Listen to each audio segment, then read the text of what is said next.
Greetings, everyone. I'm Will Tagle, Dean of the Wisdom Graduate School, and welcome to this Global Wisdom Call. Our story is that we began 18 months or so ago with a small group of people, and now we'll have over 200 people thereabouts registered for the call today from all over the world. And as a part of that, we'd like for you to go to your chat, and you can find that, Dan, where would they find that? Bottom of the Zoom window. Bottom of the Zoom window. And if you will put your name in and tell us where you're from, then we'll begin to connect with each other. And we have three beautiful, wonderful women with us today, four actually, and maybe one beast. A couple of beasts. And we welcome you to this exploration of a really interesting theme. It's gotten more and more interesting as we have delved into it. In fact, Judith and I were talking today about how in our 35 years of working in psychotherapy and doing workshops and going different places and graduate degrees and so on, and we approach goodness and we approach truth, but we didn't do that much with beauty. And I think that could be somewhat true for many of us. So it's a beautiful thing that we're really into. And there we go with some music. Okay, some theme music. So Popular tune. we're going to begin today with Sheila Safer, who is going to offer our meditation. Hey everybody, I am so happy to be here today with you all. So I'd like to offer a prayer to the forests, and this is a prayer from Claire Dubois. So let's take a deep breath and imagine that we have roots going down from the bottom of our feet into the earth. In this meditative journey, we will consciously merge with the living intelligence of the forest floor. We will become the root system of the forest, weaving our roots together, trusting energetically that we can open to the combined consciousness of all of us gathered in this circle. In this together, we listen for our prayer for the forests of the world.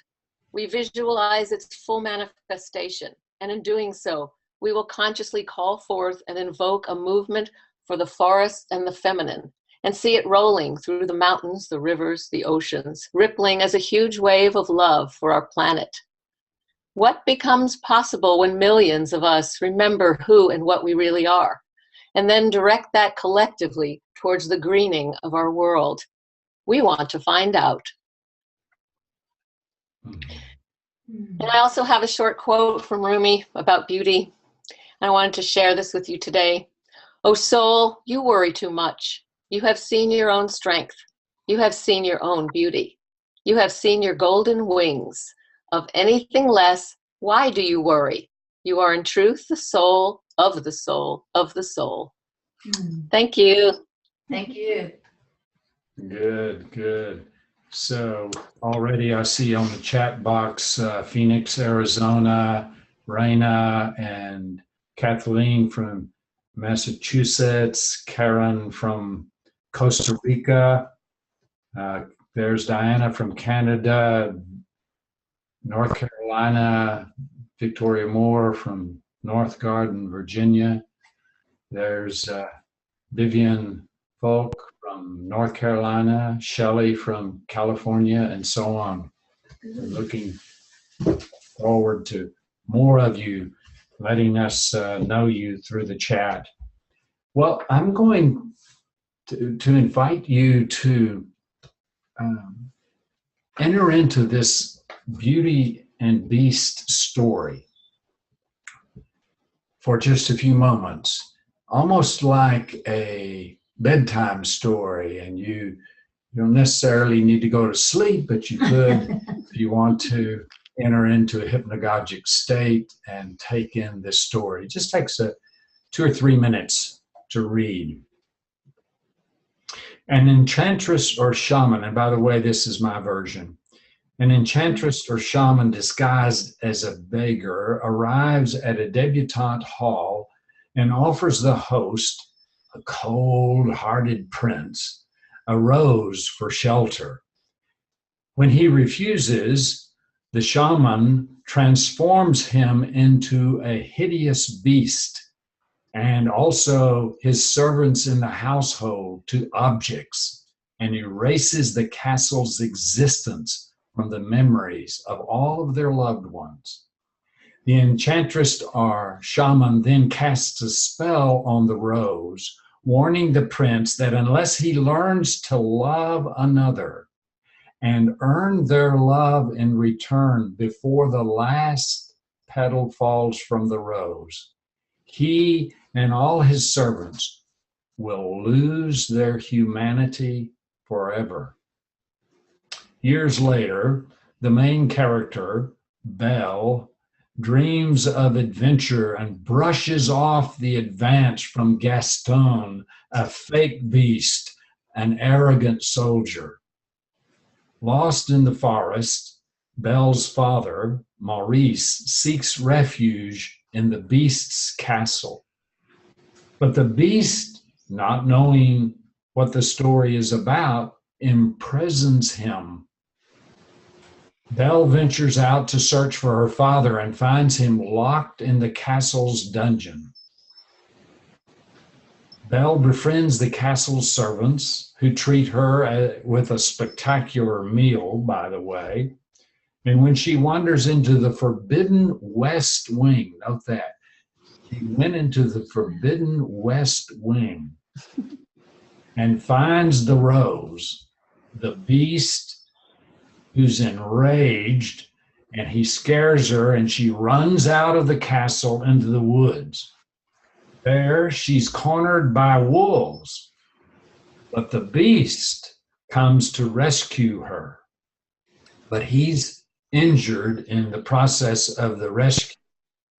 A friendship develops as the main character, Belle, the beauty, nurses the beast's wounds. But the beast shows Belle a gift from the enchantress, a book that transforms and transports readers wherever they want to go. Belle, the beauty, uses it to visit the trauma of her childhood, where she discovers that her mother died of a plague. Meanwhile, back in the story, the fake beast, Gaston, sees an opportunity to win the beauty's hand in marriage and agrees to help her father. When Maurice, her father, learns of Gaston's ulterior motive and rejects him, Gaston abandons him to the wolves. The father is rescued then by a hermit. Not clear exactly what the sex is of the hermit, but likely a woman by the name of Agatha. So what does the fake beast do? He puts the father in an insane asylum. After sharing a romantic dance with the beast, the beauty discovers her father's predicament by looking into a magic mirror. I love that. The beast then reluctantly lets her go because he's falling in love with her. He lets her go to go save her father. He gives her the mirror to take with her to remember him by. At last, the beauty proves her father's sanity by revealing the beast in the mirror to the town people. Realizing that the beauty actually loves the beast, the fake beast, Gaston, has her thrown into a carriage who's going to take her to an insane asylum. The father and the beauty escape, and the beauty rushes back to the castle where the beast lives. Gaston then attacks the beast in his tower, The beast is too depressed because of his loss of his beauty to fight back. But alas, he sees the beauty return. He spares the fake beast's life before reuniting with the beauty. But then the fake beast shoots the real beast in the back before falling to his death. Then the beast dies as the last rose petal, remember that? The last rose petal falls, and all the servants become completely objectified. When the beauty professes her love to the beast, Agatha, who it turns out is actually the shaman, undoes the curse, restoring the beast's life and giving him new human form. She also transforms all of the villagers into a new memory, and the servants themselves become less objectified. And now the beast is a prince, and he and the beauty enter into a dance. So that brings back many memories. And I want to begin today by having HeatherAsh Amara reflect on this story from your beautiful perspective. HeatherAsh. Thanks, Will. It's always so fun to be on these calls and see, what are we going to do this time? And this is a topic. So there's so much in this myth, and I've watched a lot of things go back and forth around the current Beauty and the Beast movie, and both sides of women being really upset by it, and we're taking care of the men, and it's the same story, and other women going, oh my God, this is so empowering. This is the most empowering story ever. So there's many different ways that we can look at it, as we can look at all stories in many different ways. But to look at this place of transformation that we're all in, and that we're really learning how to come into right relationship with both the strength of the beauty and the vulnerability of the beast, as I see it. And what Will is calling the fake beasts, which I love, is the sense of people that are holding up a mask of who they're trying to pretend that they are without embodying actually the wild. And the importance for us to, both men and women, to not just hold but embody our wildness, to be able to honor the part of us that is the beast, because really everything within the story is us, is a reflection of each of us. And it's not until we can turn and face the parts of us that are scary, the parts of us that feel neglected or locked in, frozen in time, the parts of us that are rejected by society or rejected by us, and that we also make clear, clean boundaries with the people, places, parts of ourselves where we're trying to get something that's not true. We're trying to be something that isn't authentic. This place of the beauty holding the key, which is compassion, which is clarity, which is the willingness to go back into the forest to save her father. And when you were talking about that, I was feeling how really for all of us, the heroine journey, the hero's journey that we're on is about going back into the depths of our psyche and following the ancestral lines to reclaim the truth from the insanity, to pull forward through our ancestral lines the gifts that are always present, and let everything else go. And that there's a time that as we do that, we might feel like we're insane, or we might feel, other people might say, oh, you don't belong here. You're not part of this tribe. You're not welcome. And to keep connected to our own faith and to our own knowing, and to looking at the world through the eyes of what's true here. Not what is presenting, but that willingness to go deep and to love fiercely through the places that are fearful or the places that don't appear like we think they are. And that in every story for each of us, within us, there's the wise shamaness, elder, wizard being that set everything in motion. And I really believe that for all of us, there's some wise part of us that's like, the game's beginning, let's put it in motion.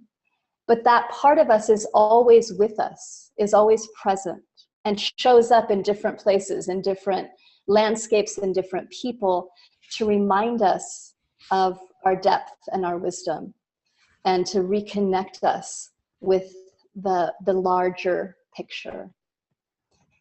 So, Will, I would love to hear what your explorations have been in terms of the Beauty and the Beast as well. That's my first thought. More questions than anything have arisen for me. And one I wanted to ask you, I notice, well, one question is, what is beauty? Such a good question. Just asking you that question. We'll get to the beast part in a moment, but what is beauty? What is beautiful about this story, and so on? The first word that popped into my mind, there's two. One is sincerity, and presence. And that, people always say art is in the eye of the beholder. And yet there's this place that when we're willing to see everything as beautiful, that really for me, what is beauty is life moving through. And that life includes death. And so we get to, we have in our society this idea that beauty is about aesthetics. It's about a very particular narrow window of this is beautiful. If we look at the human form, like this is beautiful. You're 20 years old and you're blonde and you're 100 pounds. And that's what we've been told as women is beautiful. And it's such a distortion of what beauty really is. And for me, what beauty is its expression of life, which includes the expression of death and everything in between. Yeah. And it's how we connect to it. Yeah, and something that was beautiful to me about the story was the relationship that Belle, or the beauty, had with her father. Yes. And particularly the earlier part of the story, before the rescue and so on got involved, was the two of them supporting each other, but particularly his supporting her in being authentic and not following the script of the town. And I just found myself feeling a beauty between them that was touching. Yeah. And it's that flow of love and that flow of presence that is so beautiful. And we recognize that as beauty when we see it, because we feel it. It's like, yes, that feels good. Yeah. That deep respect. So I'm gonna, we'll move on in just a second, because I know you have some other things going on, but I do want to address the fake beast, characterized, according to me at least, in the story by Gaston, who's an addition from some of the original stories. But what did you make of that? Why would you think, I think that's a fake beast? You tell me what I think. Go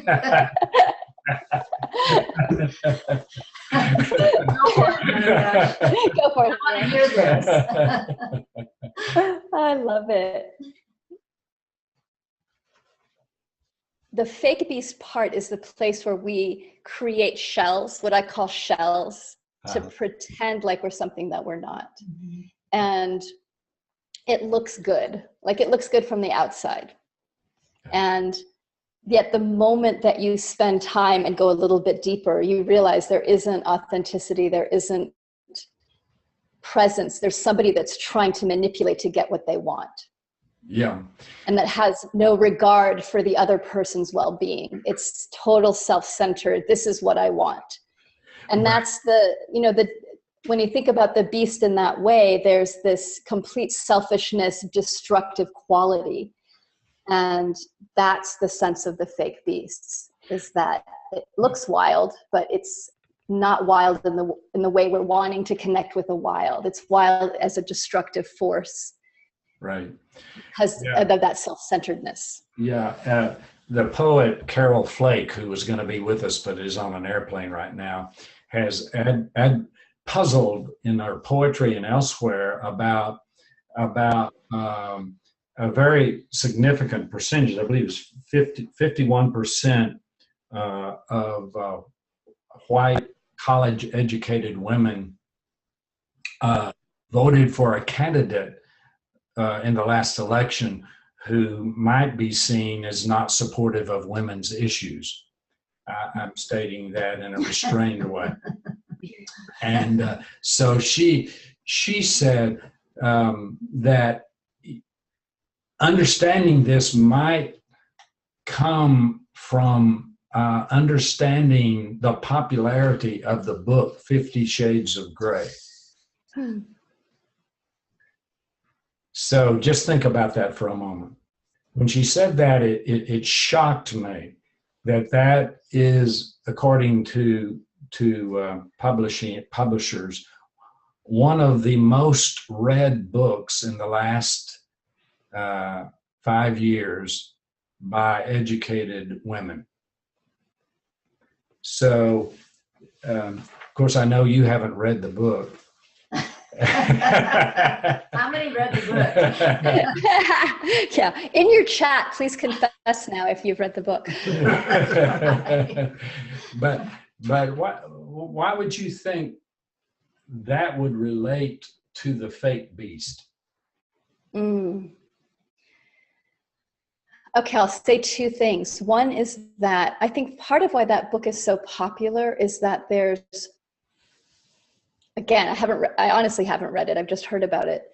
That I have nothing against it. Yay, if you've read it. That there's this desire by women to be dominated and to be able to surrender. And that's not a bad thing or a good thing. It's just a thing. And yet the people that, unfortunately, I think most of the women that are trying to find that, they find men that actually don't have the capacity to hold. They have the capacity to dominate, but not necessarily to hold and create safe space so that a woman can really open fully to her potential. We'll say it that way. And so the fake beasts are just wanting to dominate and feel powerful, like I am more powerful than you. Right. And that's what I feel like we're in the process of unwinding right now, is women want to surrender, but we don't have good role models around how to do that and how to hold ourselves through that surrender. So we think, well, the only way I can do that is to be dominated, because that's what we know. We know how to be dominated. That's familiar.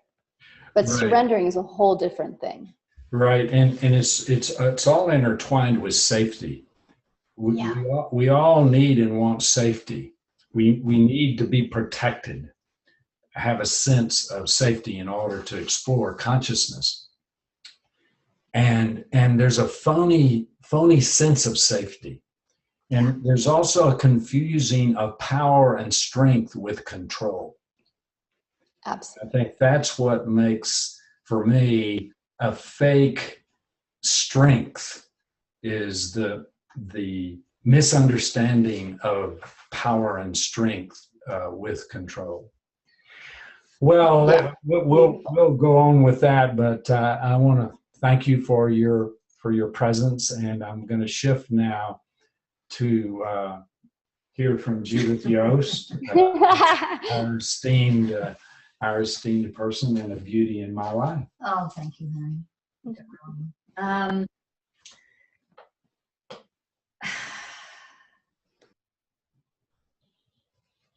I want to speak a little bit about the beauty of the soul through the earth and the wilderness.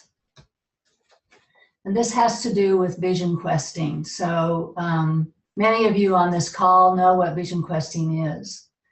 And so I want to talk about a vision quest that I was on for 9 months. And this was after a diagnosis of breast cancer, a very aggressive form of breast cancer. So I was shocked, of course, and pretty terrified by the whole thing. And when I was at the hospital in the beginning, in a little funky room on a little hard bed, I decided that what this was a vision quest. And so I looked at my cancer journey as a vision quest and looked for the beauty that was a part of that. And I wouldn't have called it beauty at the time because I wasn't having this discussion. But as I thought about it, I could really see the beauty in the whole process. And it had to do with my soul, for one thing, was expanded, particularly with the support that I received throughout this entire experience. And much of it came from the Earth Tribe. Some of you people know about the Earth Tribe. But it was uplifting to me to know that people cared that much and that I had that kind of support from the earth, from the sky, from the directions, from my spiritual pathway. It was beautiful and terrifying all at the same time. So when I laid on that bed in this little tiny cubicle at the hospital, I don't know, where they were waiting for tests or something, someone was going to come in and talk to me, I don't know. It was prior to some surgery that I was going to have. I went back to my very first vision quest and I meditated on everything that I learned from each one of those vision quests. And it was probably about 5 vision quests at that time that I had been on. And I found the beauty in each of those quests and what I learned and what I took from that. And it gave me a huge amount of strength to face what I was facing. And I hadn't really intended to do that. I just wanted something to do on that bed. And spirit or whatever came into my being and said, go back to your vision quest. These are your teachers. This is what you need to know. This is how you need to go through this experience that you're going to be going through with surgeries and chemotherapies and blah, blah, blah, blah, blah. So that is a part of my story of beauty in a rough time. And the second part of my story is about my mother. And I may break down and cry in talking about her because she died 12 days ago. And the last part of her life was really beautiful in very many ways. She stepped up into the process in a very courageous way, in a very humorous way. My mom had a great sense of humor and she was always making jokes about all kinds of things. And some of you might have gotten that little treatise on my mom's passing that we sent out. But what I found to be so beautiful about my mother in that journey that she was on was a time when Will and I went to the assisted living facility where she was not happy. She didn't like it. She liked being in her own home. She didn't approve of the care. She had a lot of opinions about how things should be. That was my mom. She always had her opinions about things. And I sang to her, and I held her hands, and she raised her hands up to me, and I sang her a song. I think it was the river song, wasn't it? Yeah, I sang her the river song, and she was just alive, and her face was filled with beauty. She was beautiful. She was absolutely beautiful. This old crone of a woman, 104 years old, with wrinkles and no hair, and you know, just if you saw her, you wouldn't really see her as beautiful, but I saw her as absolutely beautiful, and I'll never forget it. I'll have that image in my life forever.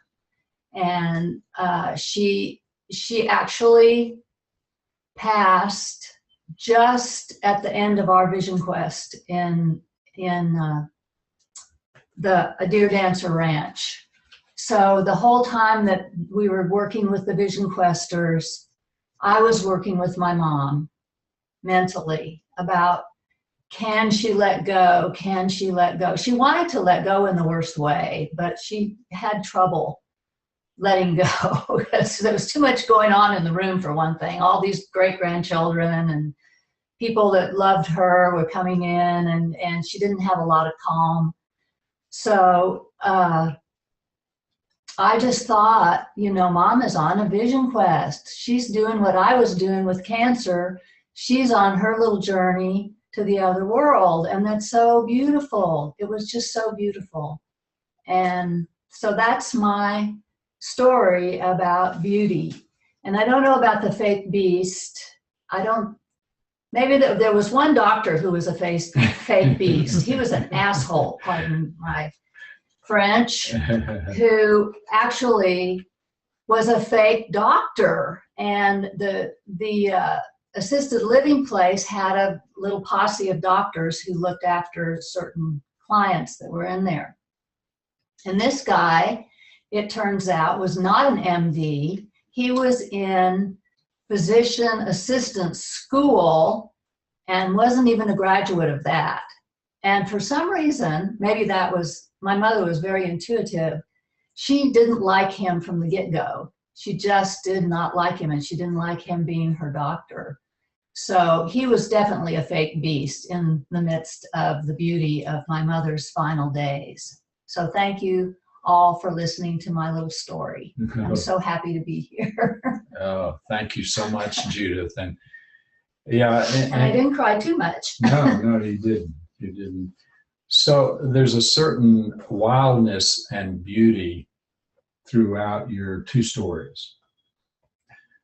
One way I might describe wilderness, or the wild, or the beast, and I'll just quote David Abram, who says, the secret of the human of today is to reclaim our being animals. Mm-hmm.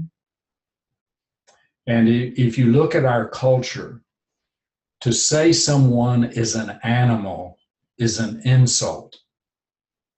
And that really speaks to our disowning of our wild hearts, mm-hmm. of our inner beasts. And the vision quest, getting back to what HeatherAsh and I were talking about, is when you're diagnosed with cancer, a part of what happens is you give up control. Right. That is, I know one thing that I heard you say time and again, I mean, you're healthy, we have a healthy lifestyle, we do yoga, we fast, we pray. No, why? Well, no one is exempt. And we're all have to learn how to submit ourselves to that which is beyond us, the process that which is beyond us. And that submission, getting back to HeatherAsh's point, she was saying that she talked to many women about this story, and one thing they didn't like was how the women were rescuing the men. That's a point. But the other is how the town's women submitted themselves to the fake beast. Mm-hmm. And Belle was the only rebel. She was really an icon in the village. And they put her out there. And the rest of the women were kind of confused by Belle's behavior because she wasn't kowtowing to the masculine aura over the village. And another theme that HeatherAsh also mentioned that you brought up in your two stories is how, in a way, death is both beautiful and beastly. Yeah. So what's your response when I say that?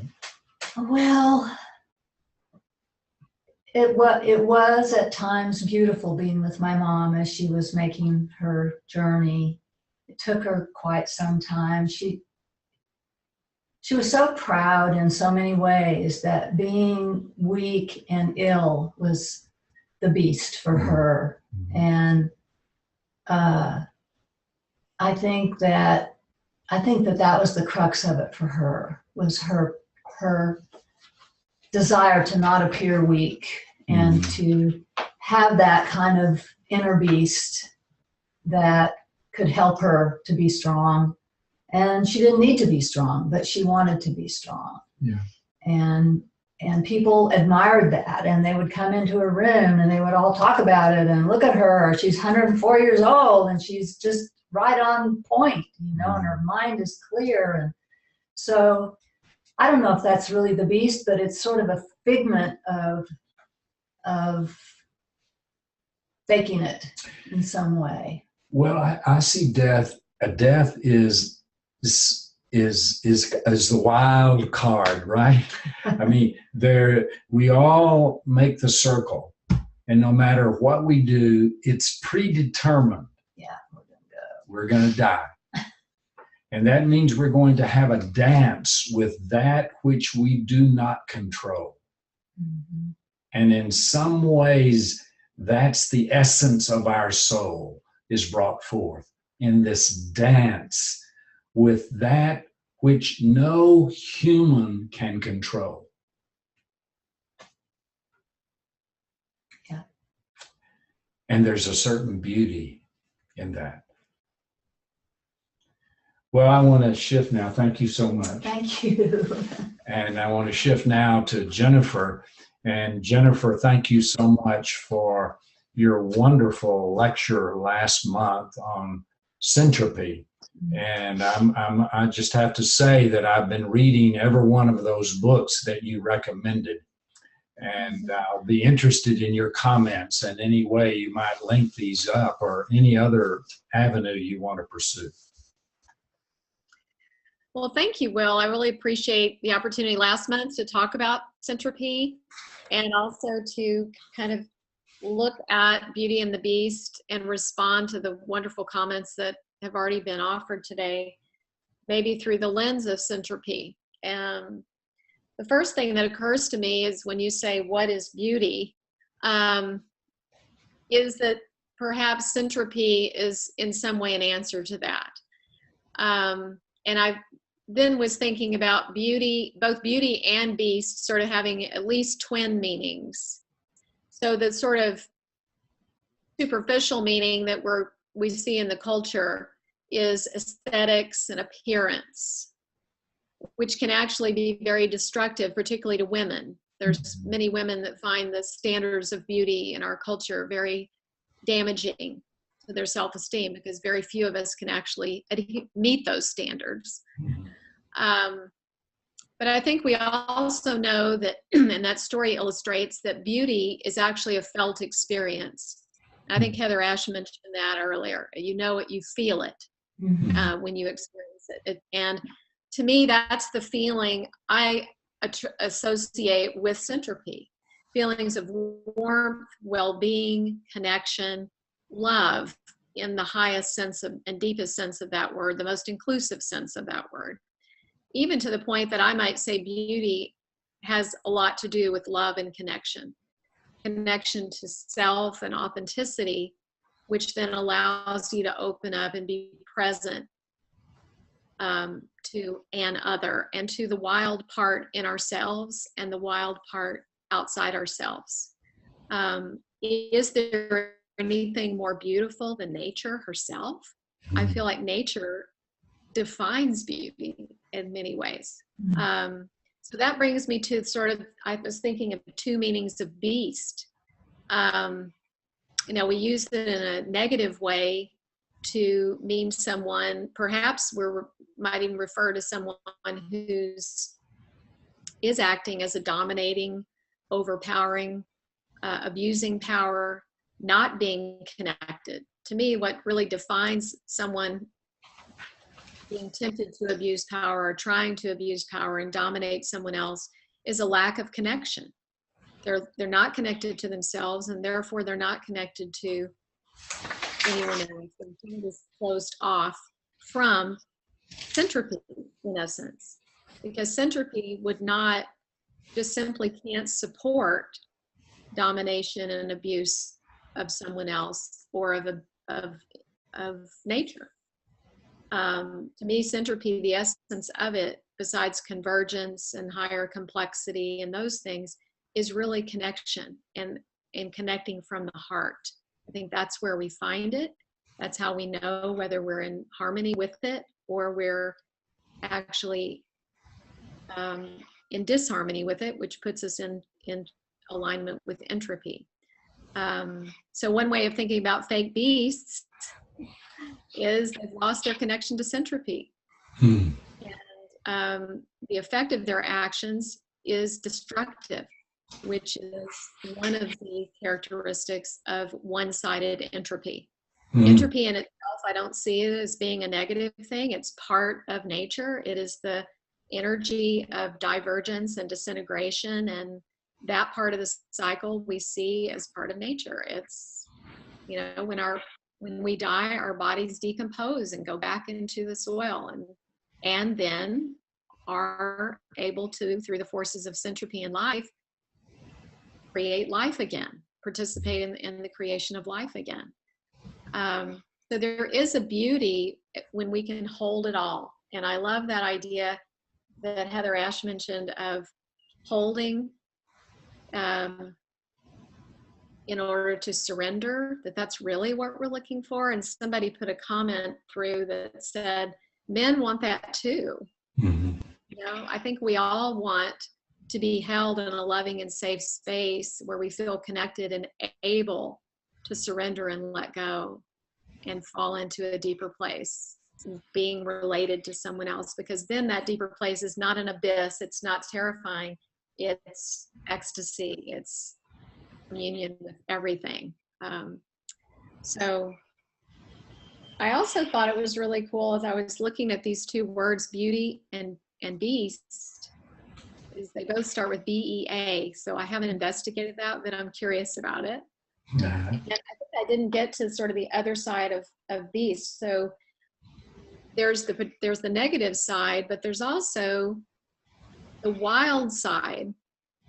And in our culture, we tend to make that a negative. But I think in the work we're doing here, and certainly centropy, because centropy is a natural law.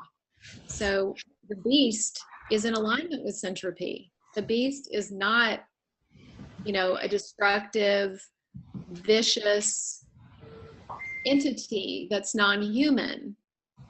It's part of the cycle of life, which might include at times being destructive in some sense, or, you know, killing something in order to have food to live, which of course we all do. So I just think that, you know, everything has at least two meanings. And one aspect of centropy is to hold both of those and include both of those, and see by holding those opposites what deeper meaning, what convergence, what new synthesis arises out of that tension. So as you're talking, I'm thinking about how Einstein came out of a model that was basically entropy dominated. That is, this moving out from the Big Bang, which could be seen as entropy, but also as a in the medicine wheel as masculinity. Mm-hmm. And then he discovered centropy, and you and I could spend the whole hour talking about his equations, but his original equations actually had centropy and entropy together. Right. And he couldn't hold them together. And so he dropped off centropy, right? Mm-hmm. Right. And that really speaks to the beauty and in some way, relativity based on entropy alone has become something of a fake beast. It's only when you get them together in centropy that we move in the direction you're describing.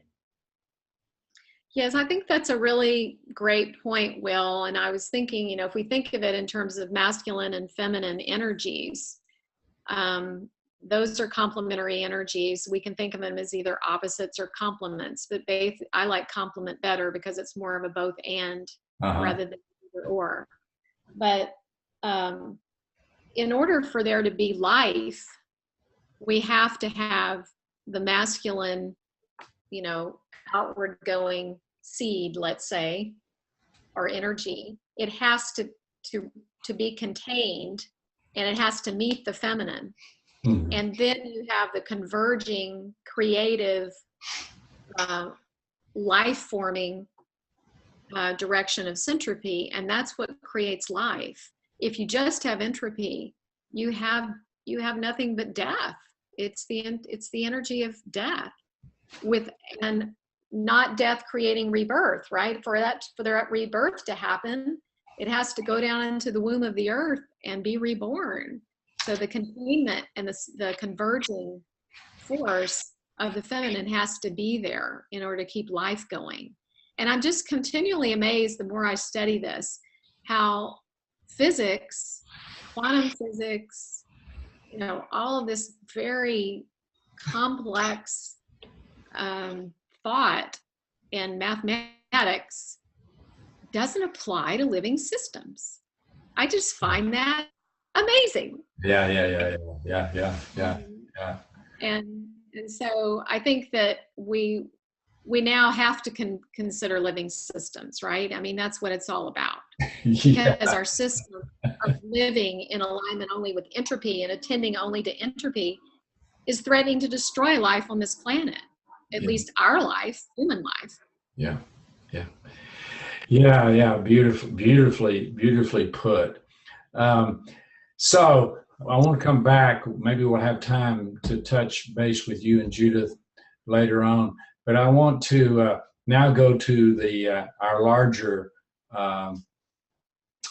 community, and I want to call on Karen Smith.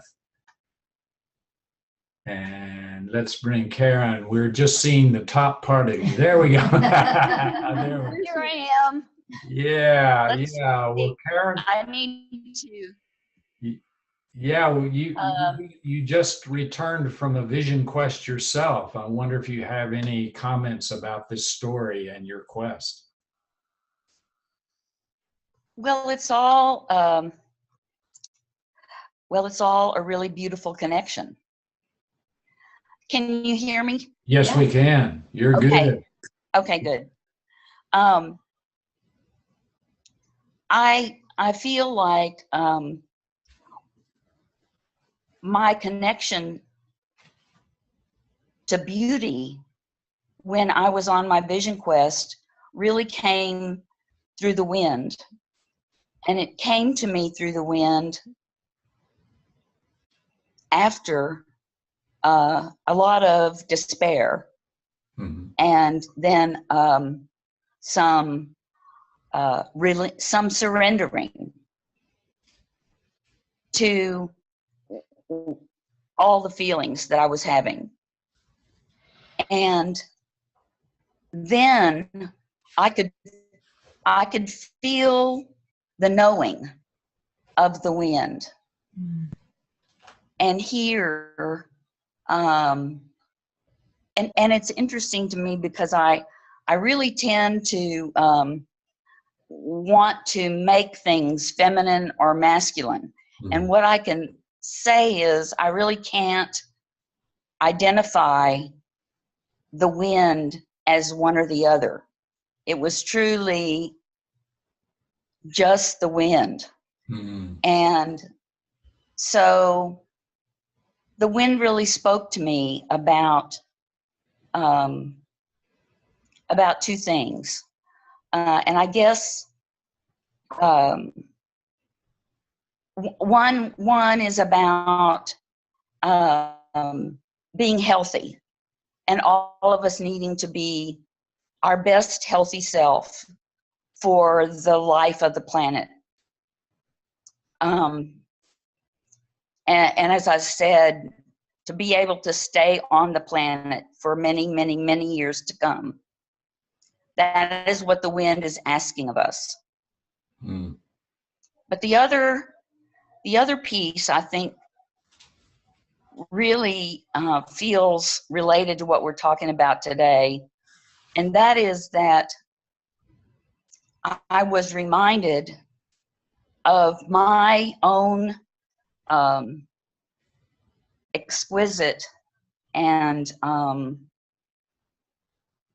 incredible experiences of unconditional love in my life. And wanting to live that unconditional love and see what ways I can teach that experience to other people. But the wind is who reminded me that I did have many experiences of unconditional love in my life. And I guess that is the wild knowing. My wild heart speaking and the wind speaking together. Yeah, thank you so much, Karen. And Karen, just staying on here for a moment, as you were talking, I was feeling the beauty of your master's project with wisdom. So Karen created one of the most beautiful objects of art that I've ever seen as a part of her master's project, and now as a doctoral student. And I'm just happy about the beauty of a learning experience that can create the kind of art that you create. And you and Sheila creating these wonderful pieces of, I don't know, what do you call them? Scarves. They are scarves, but I think they're earth blessings. Earth blessings. Yeah. That's beautiful. And as you're talking about a vision quest, for people that are not familiar with that, so you go out for some length of time and you fast and you're alone and you're in a circle, and you give up human control, the usual human cultural controls. There's no bathroom, there's no toilet paper, there's no this, there's no that. You're out there, you're just out there. And in a sense, that's where the authentic beast or animal is called forth from inside of us. When we take ourselves away from that part of nature that is more human dominated to that huge aspect of nature, the dimension that is not human dominated. And when we as humans do that, then that kind of insight comes that who is it that controls the wind anyhow? Yes. Who is it? Who is that? Yeah. That's just, for me, that's just the open question. Who is it? We're always wanting to know. And maybe Jennifer, it's centropy. Yeah, that's one way to describe it. Yes, And you know, I'm learning. and I think one of the reasons Islam is a shadow side of much of Western civilization is that beautiful side of Islam where they call upon us to submit ourselves. Now, there's a dark side of that as well that we're seeing. But when you go out on a quest, you and Judith, in your different ways, you submit yourself to a larger process. Absolutely. And I think that's where the authentic beast gets awakened in us. Yes. Yeah. I think I felt that. Okay. I think I experienced that. Okay. Thank you so much. I'm going to see if, well, hold on there a second. I see Anne Baring from London. Anne is probably the world's foremost scholar with regard to human psychology. So I don't know if Anne has had anything to say on the. Cool. Let's see if we can bring her in. Hello, Anne. Hello, all of you. So, hey, you're just so clear. Yeah, it's amazing. This technology is incredible. I just think what you've been saying is very wise and very true, and I'm reflecting deeply on it myself. This need to submit to what happens and to awaken to just letting whatever happens be. Very difficult for the Western mind. Yes, and listen, and just on behalf of all of us, we want to express gratitude for your deep understanding of life and your books that have been a gift to all of us. Well, thank you so much. I'm still writing away, not another book, but I just love to write, really. And I've been giving a talk actually this week in Winchester University about the great challenge of our time, which is to awaken to the divinity of life, really, just the whole divinity that we're in the midst of and that we're part of. And we didn't know it, but we're learning. Yeah. Okay. Well, thank you so much, and thank you for joining us today. Yeah. We really appreciate it. And I notice here in the chat, we have Yulia from the Ukraine. Thank you for being here with us, Yulia. And I see Regina Water Spirit from New Mexico. Let's hold on. Love your story about beauty in the breakdown. That's from Ren, and that's a captivating phrase there. I love your story about beauty in the breakdown. I find it interesting that a lot of men are secretly seeking domination themselves, as though they are craving a sense of surrender to having to play this masculine role all the time. Yeah, that's a very, very powerful piece of the puzzle. And I think it's important. We can see in France, in global politics in France today, that this I would call limited understanding of power and strength is not just over on the gender of the men, because we're seeing in France that women also can carry this this energy.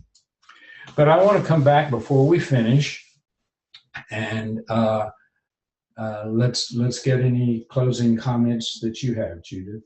Well, I think this was a great call, and so much really sound thinking going into this is a real gift. And Anne Baring being on here is really a gift, huge gift. And I just appreciate everyone's participation and support of the community calls. the first Saturday of the month. Write that in your date book. Yeah. Good. And Jennifer, I want to check back in with you. Well, I too have really enjoyed this conversation. And Judith, I really just want to express my appreciation for your beautiful stories. And I think that, you know, the way you identified beauty in some of the most difficult experiences that we as humans face is just a wonderful illustration of both the feminine and centropy, as I would understand it, is that ability to find the beauty in the apparent destruction and chaos and pain, and the positive feeling that comes from that awareness. It sounds like it brought comfort to you, gave you strength, both the experiences of your cancer journey and walking with your mother through her transitions. And so I just think that's a beautiful expression, both of those, of what we're talking about today. And that, you know, the beast, fake or authentic, both need our compassion and our recognition that they exist inside of us. You know, we all have an internalized oppressor. We all have an internalized victim. We all have an internalized desire to be dominated, because that's what a lot of us have experienced is the only choice. So having compassion for it all gives us the ability, I think, to create something new. So thank you so much. It's been a pleasure. Good. Thank you. Thank you again, Jennifer. And Sheila, do you have any closing comments? Well, I loved hearing this. I loved hearing everybody's sharing and everybody's stories. And I believe that by opening to the centropy and the connection of nature, it's one of our most important links that we have to feel our own inner beauty, our inner life force, our inner creativity and linked creation. So, you know, go outside, be with the trees, be with the river, and feel that beauty that's inside us whenever you can. So, yeah, thank you. And Sheila's going to put a link on the chat, a couple of different links, one to a experience we're aiming at in the third week in September in the beautiful Wimberley Valley in the Jacob's Well Engaged Ecology Center, where we're going to be exploring the topic of creating a new civilization. So we're going to be experiencing in this global call in June, July, August, and September, the first Saturdays of each of those months, we're going to be exploring this notion of what we're really up to here with the Beauty and the Beast, and that is creating a new, sustainable, and regenerative civilization. So what that means is that we are proposing that the civilizational model of the current globe has reached its apex and is now in a state of entropy, that is in a state of dissolution. And that is at the heart of much of our difficulty. And to the extent that we're resisting that, trying to save what is not able to be saved, we're going to expend a lot of energy we don't need to expend. We need to put our energy into the centropy of a new coherence that is calling out to us on this global call to help participate in. So we're going to be doing that. And I'll be inviting Vince Lopes to be a guest. Vince is one of a Fulbright scholar and one of the handful of experts on water hydrology and how that might be a part of our new creation symbolically and practically.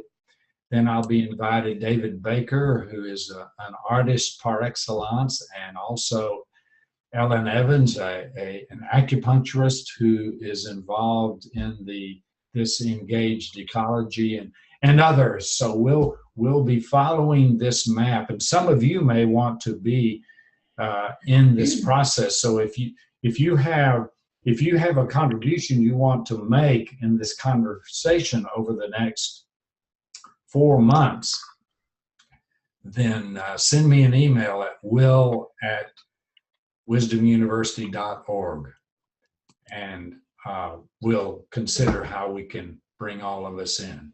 So again, thank you so much. Thank you, Close Judith. with a song? Yeah.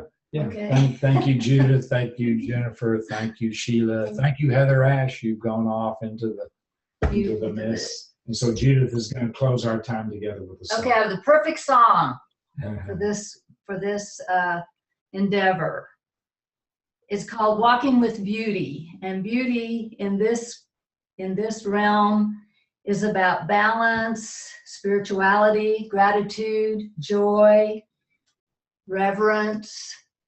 So here's the song. We could do We Walk with Beauty, but I don't want you to start singing because it really sounds weird if you sing over I mean, it's just really annoying. We walk with beauty before us. We walk with beauty behind us. We walk with beauty above us. We walk with beauty below us. We walk with beauty all around us. Your world is so beautiful, oh Creator, or any other word you want to put in the place of that. Oh, thank you. And we do walk in beauty, and we do walk as animals full of life. I hope. Oh.